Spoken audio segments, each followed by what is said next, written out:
Everyone, आज हम इस वीडियो में डिस्कस करने वाले हैं allotrope of carbon.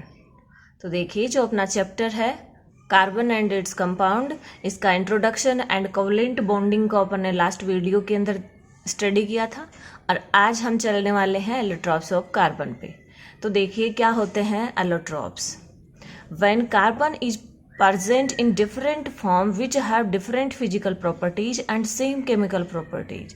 Such forms are allotropes and property is allotrope. यानी जो कार्बन है वो एग्जिस्ट करता है डिफरेंट फॉर्म के अंदर, डिफरेंट फॉर्म के अंदर एग्जिस्ट करता है और ये जो डिफरेंट फॉर्म्स होती हैं वो डिफरेंट फिजिकल प्रॉपर्टीज रखती हैं एंड सेम केमिकल प्रॉपर्टीज रखती हैं। तो ये जो डिफरेंट फॉर्म्स हैं ये क्या कहलाती हैं? एलोट्रोप्स कहलाती हैं। एंड ये जो प्रॉपर्टी होती है वो एलोट्रोपी कहलाती है।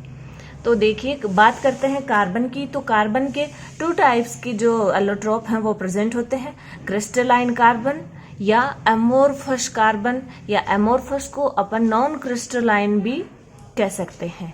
तो देखिए, जो क्रिस्टलाइन कार्बन जो होते हैं उनके एग्जाम्पल्स होते हैं diamond, graphite and fullerenes. And जो एमोर्फस कार्बन या नॉन क्रिस्टलाइन कार्बन है उसके होते हैं example coal, charcoal and lamp black. जो कोल होता है वो प्रेजेंट होता है कोक एंड गैस कार्बन की फॉर्म में। एंड जो चारकोल है, चारकोल को भी अपन ने 3 पार्ट्स में डिवाइड किया है, would charcoal, bone charcoal and sugar charcoal. और 3rd नंबर पे आता है अपना लैम्प ब्लैक। तो इस तरह से ये कार्बन के जो crystalline and non crystalline allotrope है वो चलते हैं। अपन बात करते हैं आपके सिलेबस के अकॉर्डिंग। तो देखिए, आपके क्रिस्टलाइन जो कार्बन है उसी की फॉर्म से ही आपके सिलेबस में है। ये एमोर्फस कार्बन आपके सिलेबस में नहीं है, तो इनके नाम अपन ने देख लिए हैं। अब स्टडी करते हैं अपन क्रिस्टलाइन कार्बन्स की। तो फर्स्ट आता है अपना डायमंड। तो देखिए, डायमंड अपन अच्छी तरीके से जानते हैं। तो one of the hardest substance on earth, एक अपनी अर्थ पे हार्ड से हार्ड सब्सटेंस जो है वो क्या है? डायमंड है। अपन कंपैरेटिव स्टडी करेंगे दोनों की। इधर ले रहे हैं ग्रेफाइट, जबकि ग्रेफाइट अपना क्या होता है? सॉफ्ट होता है। और सॉफ्ट क्यों होता है और ये हार्ड क्यों होता है? ये इनकी स्ट्रक्चर्स पे डिपेंड है। अभी अपन स्ट्रक्चर्स देखने वाले हैं। 3D टेट्राहेड्रल स्ट्रक्चर, डायमंड कैसी स्ट्रक्चर रखता है? 3D tetrahedral structure. अब 3D का क्या मीन्स होता है? 3 डायमेंशनल। उसके अंदर लेंथ, वर्थ एंड हाइट तीनों प्रेजेंट होती हैं। जबकि जो अपना ग्रेफाइट है वो तो रखता है 2D स्ट्रक्चर, उसके अंदर length and worth he present होती है, हाइट प्रेजेंट नहीं होती है। तो देखिए, ये टेट्राहेड्रल एंड ये इधर अपने जो ग्रेफाइट है वो शो करता है रिपीटेबल हेक्सागोनल स्ट्रक्चर। तो ये स्ट्रक्चर को अपन देखते हैं। जो डायमंड है उसके अंदर ईच जो कार्बन है वो 4 अदर कार्बन से बॉन्डेड रहता है, और जो 4 बॉन्ड होते हैं वो सिंगल होते हैं। ये सिंगल कार्बन है और ये 4 अदर कार्बन एटम से बॉन्डेड है। अब देखिए, ये जो स्ट्रक्चर होती है, कोई भी कार्बन जो 4 कार्बन से अटैच रहता है इस तरह से, वो टेट्राहेड्रल होती है। इसका मीन्स होता है ये जो डॉट डॉट में दिखा रखा है अपन ने, ये होता है आउट ऑफ प्लेन। ये कार्बन है, ये आउट ऑफ प्लेन होता है। और ये जो अपन ने डार्क लाइन से शो कर रखा है ये होता है प्लेन की तरफ, और ये होते हैं प्लेन के अंदर। तो इस तरह से जो डायमंड है वो शो करता है 3D टेट्राहेड्रल स्ट्रक्चर। तो प्रत्येक जो कार्बन एटम है वो इसके अंदर 4 अदर कार्बन एटम से बॉन्डेड रहता है। इस तरह से देख लीजिए, आप किसी भी कार्बन की बात कर सकते हो। ये है तो ये भी 4 कार्बन से अटैच रहता है, ये भी। इस तरह से डायमंड की स्ट्रक्चर क्या होती है? 3D स्ट्रक्चर होती है, और वो भी टेट्राहेड्रल। इस तरह से इस स्ट्रक्चर की वजह से वो क्या होता है? हार्ड होता है। बात करते हैं ग्रेफाइट की। तो देखिए, जो ग्रेफाइट होता है उसके अंदर जो ईच कार्बन एटम है वो 3 अदर कार्बन एटम से बॉन्डेड होता है। अब 3 अदर कार्बन एटम से बॉन्डेड होगा तो कार्बन होता है टेट्रावेलेंट, यानी इसकी एक वैलेंसी फ्री रहती है। तो इस वैलेंसी को फुल करने के लिए क्या करता है? ये एक कार्बन से डबल बॉन्ड बनाता है। क्या कर रहा है? देखो, एक डबल बॉन्ड बना रखा है और 2 सिंगल बॉन्ड बना रखा है। इस तरह से ये 3 अदर कार्बन एटम से अटैच्ड रहता है और जो स्ट्रक्चर बनाता है वो हेक्सागोनल स्ट्रक्चर। तो इसकी तो 3D है लेकिन इसकी स्ट्रक्चर क्या है, 2D है। ये एक पतली लेयर के रूप में प्रेजेंट होता है। जैसे ये इसकी एक लेयर होगी, ग्रेफाइट की एक लेयर है ये। और अपन बात कर लेते हैं कि ये किस तरह से जैसे अदर लेयर हो। तो देखो जैसे एक रफली डायग्राम अपन शो कर लेते हैं। जैसे ये इसकी एक लेयर है, फिर अदर लेयर आएंगी, वो इस तरह से इसकी नीचे इनको अपन यूं अटैच्ड कर देंगे। इस तरह से जो ग्रेफाइट होता है वो लेयर के रूप में प्रेजेंट होता है और जो ईच लेयर है उनके अंदर वंडर वॉल्स जो कि एक वीक फोर्सेज होता है वो रहता है। तो ये सीड्स के रूप में प्रेजेंट हो रहा है, जबकि ये किसके रूप में, ये 3D स्ट्रक्चर में प्रेजेंट रह रहा है।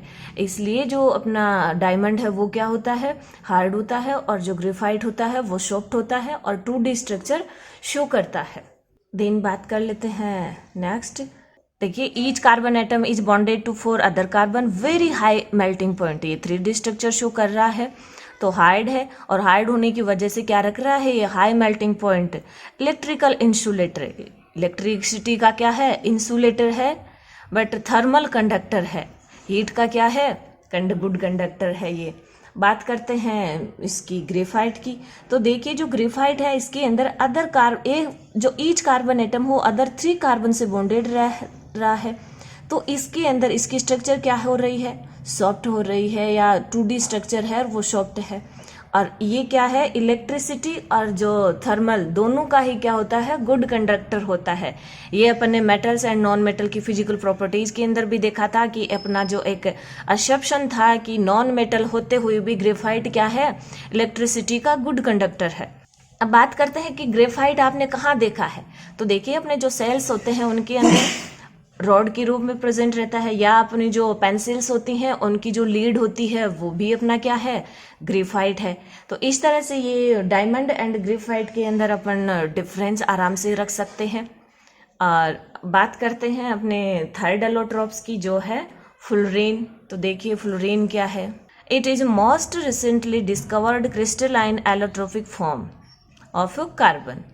ये भी क्या है, एक क्रिस्टलाइन एलोट्रोप ऑफ कार्बन के रूप में ही इसको डिस्कवर्ड किया गया है। Later it was prepared by heating graphite by heating an electric arc in presence of inert gases such as helium और argon. A crystal lattice of it can have 30 और more atoms of carbon in a molecule. ये जो अपना fullerene है वो एक molecule के अंदर कार्बन 30 से लेकर के मोर कई कार्बन एटम्स को अपने अंदर रखता है। तो देखिए जब ये एग्जाम्पल के थ्रू अपन देख रहे हैं C32, C60, C70, ये नाम इनके क्यों दिए गए हैं, क्योंकि C32 के अंदर कार्बन एटम्स की संख्या क्या है, 32 है। C60 के अंदर कार्बन एटम्स की संख्या 6 है और जो C70 है उसके अंदर 70 है। इस तरह से इनके नाम से चलते हैं। और जो फुलरीन है इसको बकमिन्स्टर फुलर जो साइंटिस्ट है उसने डिस्कवर किया था, तो उसके नाम पे इसको बकमिन्स्टर फुलरीन भी कहा जाता है। दिन बात करते हैं इसकी हल्की स्ट्रक्चर की। तो देखिए these carbon atoms arrange in hexagons and pentagons forming a spherical shape. ये जो फुलरीन है ये कैसे स्ट्रक्चर शो करता है कि ये हेक्सागन्स एंड पेंटागन्स दोनों के रूप फॉर्म में प्रेजेंट रहता है। जैसे अपन बात कर लेते हैं हेक्सागन्स और पेंटागन्स। हेक्सा क्या मतलब होता है कि इसके अंदर 6 कार्बन होते हैं, पेंटागन्स का मतलब होता है 5 कार्बन की एक स्ट्रक्चर होती है। तो देखिए जैसे ये क्या है, अपना एक पेंटागन्स है। क्यों है, क्योंकि 5 कार्बन है इसके अंदर। अब ये जो पेंटागन्स है ये किससे कनेक्ट रहेगा, हेक्सागन से कनेक्ट रहेगा। इस तरह से ये हेक्सागन्स एंड पेंटागन्स के रूप में रहते हैं। ये बहुत सारे इसके अंदर हेक्सागन्स एंड पेंटागन्स रिपीट होते रहते हैं, तो इस तरह से ये बोल लाइक स्ट्रक्चर बना लेते हैं। तो इसको बक्की बोल भी कहा जाता है। बक्की बोल के नाम से भी फुलरीन को जाना जाता है। इस तरह से अपने ये एलोट्रोप ऑफ कार्बन का जो टॉपिक है छोटा सा वो कंप्लीट होता है। इसके अंदर इम्पोर्टेंट रहते हैं अपने ये डायमंड एंड ग्रेफाइट की स्ट्रक्चर एंड इनकी जो कंडक्टिविटी है वो